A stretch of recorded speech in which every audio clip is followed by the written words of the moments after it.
temas que a gente tem que abordar. Violência sexual contra a criança. Sabe aquela história que nunca vai acontecer com você? A casa do vizinho é lá. Na minha nunca vai acontecer, mas infelizmente, meus queridos, acontece com pessoas dentro da nossa própria casa, que às vezes a gente tem mais intimidade. Agora, violência contra a criança é um crime grave, é uma violação dos direitos humanos mais fundamentais e envolve qualquer ato sexual ou exploração sexual de uma criança por um adulto ou por um outro indivíduo mais velho. Esses atos podem incluir, olha só, abuso sexual, exploração sexual, assédio, pornografia infantil, estupro e outros tipos. E é claro que para conversar com a gente e dar todos os detalhes, para você ficar antenado e saber tudo sobre esse assunto, a minha amiga doutora Thalita Arruda, que está aqui comigo. Tudo bem, Thalita? Tudo bem? Obrigada mais uma vez por ter vindo. É três para casar? É três para casar? Só no Rio, né, que eles beijam três vezes. Mas a gente já está casado, tá bem? É verdade, tá bom. Não vai funcionar. Não vai. Agora, Thalita, a gente vai entrar, doutora, num assunto realmente delicado, né?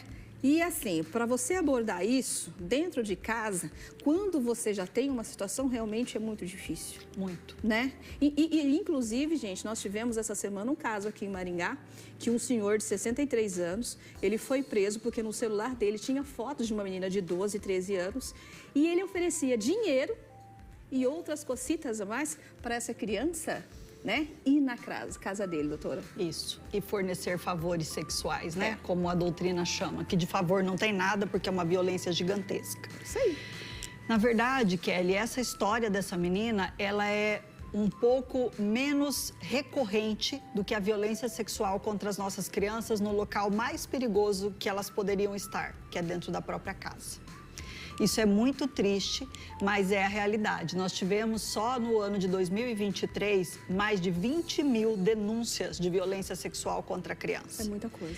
É muita coisa. E olha que esse é o tipo de crime totalmente subnotificado. O que isso quer dizer? Que muitas famílias descobrem, mas não levam até a justiça. Elas tentam abafar dentro dos próprios lares, porque não querem denunciar o abusador por ele ser pai, padrasto, avô, tio, vizinho. E aí as coisas vão tomando, às vezes, um volume muito pior. Mas aí acaba complicando a situação da família e complicando ainda a situação da criança. Ah, sem dúvida, porque a criança se sente, além de exposta e de violentada, ela não se sente acolhida. Porque se a própria família não acredita no que essa criança falou, ou até acredita, mas tenta abafar, a criança não vai sentir a credibilidade que a família deveria dar para ela no acolhimento, não é? E aí o trauma vai ser muito maior. Então, isso é realmente muito grave e as pessoas não estão se atentando para esse fenômeno. Não é que ele cresceu muito mais nos últimos anos, mas é que a banalização da sexualidade em todos os âmbitos tem feito com que as crianças sejam mais exploradas. Agora, quando a gente fala de criança, doutora, qual que é a idade?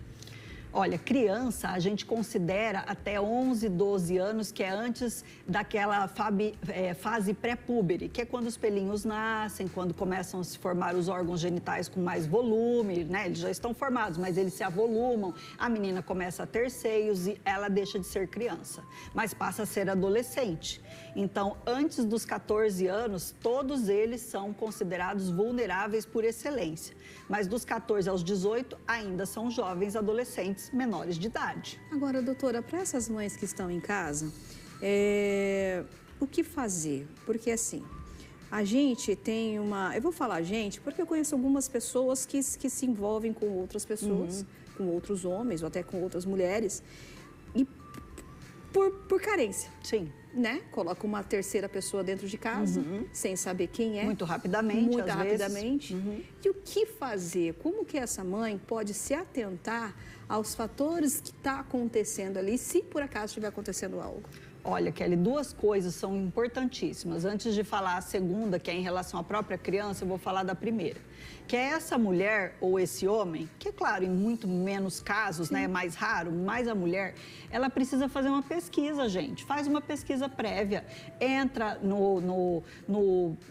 ali nos sites que falam a respeito dos processos, como o Jus Brasil, por exemplo. Se você tem muita dúvida, pescou alguma coisa no ar sobre aquela pessoa, por mais que você esteja apaixonada, procura a polícia, vê se ela tem alguma ficha, procura um advogado, pede para fazer uma pesquisa prévia, porque é muito importante. Ver se ela tem BO por violência no nome dela. Claro que os processos correm em segredo de justiça.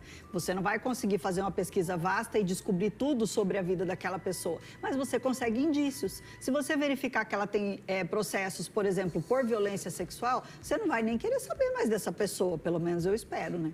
Isso que eu ia falar, porque querendo ou não, tem algumas mulheres, como acho que a gente teve um último caso, vou falar, da policial, que ela sabia com quem estava se envolvendo, né? E aconteceu o fato, que a gente vai falar isso aí uma outra oportunidade, gente, nós vamos trazer esse assunto aqui. Mas tem mulheres que realmente sabem que estão colocando uma pessoa dentro de casa.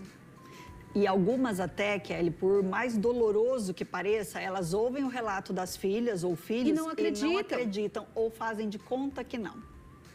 Para justamente poder manter aquele relacionamento. Mas... Dizem que a filha seduziu o cara, eu já ouvi isso N vezes. Doutora, mas eu vou até mais longe. Aonde a própria, vou falar genitora para não falar mãe. Sim. Aonde a própria genitora entrega de bandeja. Sim. Inclusive para substituí-la sexualmente, porque ela já não está mais querendo manter nenhum tipo de relacionamento com aquele homem. Isso também ocorre. E aí, nesses casos, aonde... Gente, aquela história que vizinho não mete a colher é mentira, tá? Eu não sou dessa fase aí, não. Como que você pode observar na sua família? Porque você não tem ajuda da mãe, o padrasto ou o pai não vai querer te ajudar. Se você for falar com alguém, como que essa criança pode ser ajudada, doutora? Essa era a segunda dica que eu ia falar, né? Depois de você fazer uma pesquisa sobre a pessoa que você vai colocar dentro da sua casa. Observe a sua criança. Se ela teve mudança no sono, mudança ali nos horários de fazer xixi, começou a ter, por exemplo, muito xixi na cama à noite, isso é um indício. Ela mudou o comportamento na escola, ela começou a ficar muito reclusa, não quer se socializar, até os desenhos dela mudaram. Ela começou a chorar sem motivos, às vezes está lá no meio de uma brincadeira e volta chorando.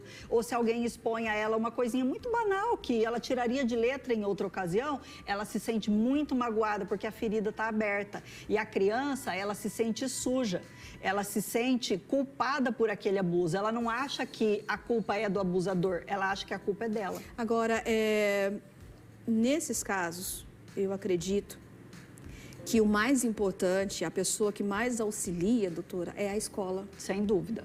A escola e a rede de saúde, Kelly, porque inclusive eles são obrigados por lei a notificar qualquer suspeita de abuso. Então tá na creche, tá na escolinha ou às vezes até numa escola já de ensino fundamental ou médio, né? Percebeu uma mudança de comportamento no aluno, a psicopedagoga, a psicóloga da escola perceberam? Tem que chamar os pais sim, mas independente do que os pais falarem, a denúncia tem que ser feita, porque às vezes os pais vão acobertar. Agora falando em denúncia, nós trouxemos então esse caso que eu citei para vocês de um senhor de 63 anos que foi preso por pornografia. Nós temos aqui, doutora, a entrevista da doutora Karen, que é a delegada do Nucria. E eu gostaria de compartilhar com a doutora e com vocês que estão em casa sobre esse caso. Olha só. Recebemos a denúncia através da genitora da adolescente, que noticiou que um homem estaria solicitando fotografias de cunho pornográfico e pedindo para que a adolescente fosse até a casa dele para praticar atos libidinosos. Vocês viram só? Ele oferecia dinheiro para tirar foto e para a criança ir na casa dele. E, inclusive, a doutora está investigando, Thalita, outros casos envolvendo esse mesmo idoso, que tem 63 anos, que não é tão idoso assim, né? E de outras crianças envolvidas nessa situação. Agora, a doutora Thalita falou uma coisa muito importante, que esse é um caso que menos acontece. Isso. Porque é fora de casa. Porque os casos mais graves e mais recorrentes são dentro de casa. E existe um mito muito comum, Kelly, de que as crianças que já têm envolvimento sexual com outros menores ou até com maiores voluntariamente, ou às vezes até crianças que já foram expostas à prostituição, que elas não seriam vítimas desse tipo de crime como desse idoso de 63. E isso não existe. Não é porque ela teve experiências prévias, sejam violentas ou não tão violentas, que ela já faz parte desse mundo. Ela está em desenvolvimento e tem que ser protegida pela sociedade. Se os pais não protegem, a sociedade civil tem que ajudar. Nossa, e nesses casos, realmente, né? A criança ela fica totalmente perdida achando que a culpa é dela. Claro, e ela fica se sentindo suja, ela começa a ir muito mal na escola, ela começa a, muitas vezes, se punir, se cortando, se arranhando, arrancando os cabelos. É muito comum esse tipo de coisa acontecer. Agora, sem ser as crianças aí menores de 10, 11 anos, porque eu acho que um pouquinho maior a gente até consegue, elas conseguem... tem algum canal? Verbalizar. Tem algum canal de comunicação que dá para ligar ou mandar um e-mail? Porque Sim. hoje, querendo ou não, gente, a informação está muito fácil da gente, né? Pega o celular, gente, liga no Disque 100. A ligação é anônima, o nome de vocês vai ficar completamente protegido. Relatem o caso, falem o endereço da pessoa, ou pelo menos o local que vocês viram. Até mesmo o abuso sexual que está ocorrendo, talvez, de um maior que está explorando crianças numa esquina para conseguir dinheiro. Qualquer coisa assim, liguem no Disque 100. O nome vai ficar protegido, como eu já disse, é anônimo e vocês vão estar ajudando essa criança, sem se envolver. E olha só, gente, realmente a gente tem que meter a colher, tá? E nesse assunto de esposa e do marido também, a gente vai ter que meter a colher. Mas a gente não vai meter a colher hoje, porque a doutora Thalita vai voltar na segunda-feira, porque a gente vai fazer um bate-papo bem amplo sobre esse assunto, que vai ser bem bacana. E é claro que a gente convida vocês, mas é segunda-feira, porque hoje, doutora, muito obrigado mais uma vez. Eu é que agradeço, Kelly, estou sempre à disposição para esclarecer a população. E se vocês quiserem saber, tiver alguma informação, pode mandar também para mim no Instagram, @KLLMoraes, que eu encaminho para a doutora Thalita, ou pode mandar para ela também, @ThalitaArruda, doutora, né? Thalita Arruda, tudo junto. Tudo junto, tá bom? Minúsculo. Porque eu tenho certeza que a doutora vai atender você muito bem, como ela atende a gente aqui, beleza?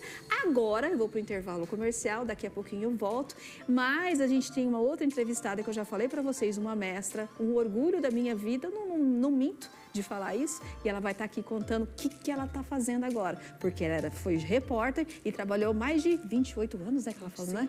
25 ou 28 em uma única emissora. Vocês acreditam? Ela vai estar aqui com a gente hoje. Daqui a pouquinho, aguenta aí.